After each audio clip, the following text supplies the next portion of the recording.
Oh, hello, hello, boys and girls, and mummies and daddies, and Grammies and Grampies. Santa was just sitting here by the fire, reading from my favorite Christmas book. It's called I Love Christmas, and I certainly do. But of all the stories I like to read at Christmas, my favorite one, and probably yours too, is 'Twas the Night Before Christmas. Let me read it for you now. 'Twas the night before Christmas, and all through the house not a creature was stirring, not even a mouse. The stockings were hung by the chimney with care, in hope that St. Nicholas soon would be there.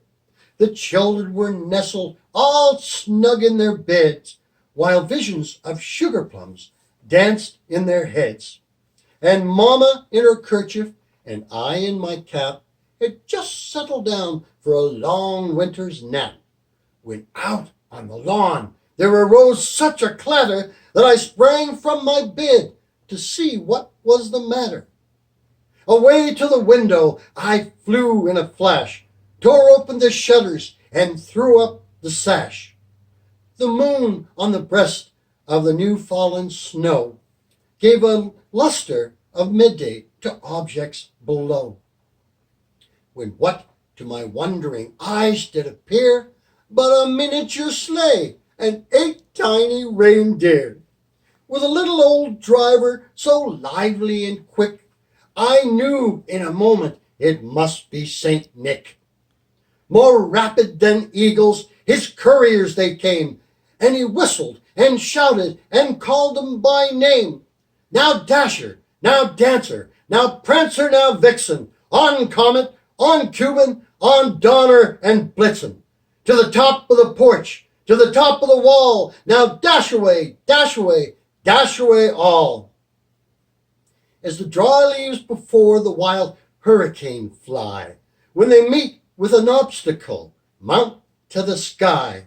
So up to the housetop the couriers they flew, with a sleigh full of toys and St. Nicholas too. And then in a twinkling I heard on the roof the prancing and pawing of each little hoof. As I drew in my head and was turning around, down the chimney St. Nicholas came with a bound. He was dressed all in fur from his head to his foot, and his clothes were all tarnished with ashes and soot. And a bundle of toys he had flung on his back, and he looked like a peddler just opening his pack. His eyes, how they twinkled, his dimples, how merry. His cheeks were like roses, his nose like a cherry. His droll little mouth was drawn up in a bow, and the beard on his chin was as white as the snow. The stump of a pipe he held tight in his teeth, and the smoke it encircled his head like a wreath. He was chubby and plump, a right jolly old elf, and I laughed when I saw him in spite of myself. A wink of his eye and a nod of his head soon gave me to know I had nothing to dread. He spoke not a word, but went straight to his work, and filled all the stockings, then turned with a jerk, and laying his fingers on the side of his nose, he gave a nod, and up the chimney he rose. He sprang to his sleigh, to his team gave a whistle, and away they all flew like the down on a thistle. But I heard him exclaim as he drove out of sight, "Merry Christmas to all, and to all a good night." Ha, ha, ha, ha. Oh, I love that story. Well, before I leave you, I want to leave you with something special. Now, your Grammies and Grampies may probably remember this. When I was on CBC television many years ago, I used to come on the news at 6 o'clock every night, and I'd read their letters to Santa, and afterwards I would have them all recite with me the Christmas pledge.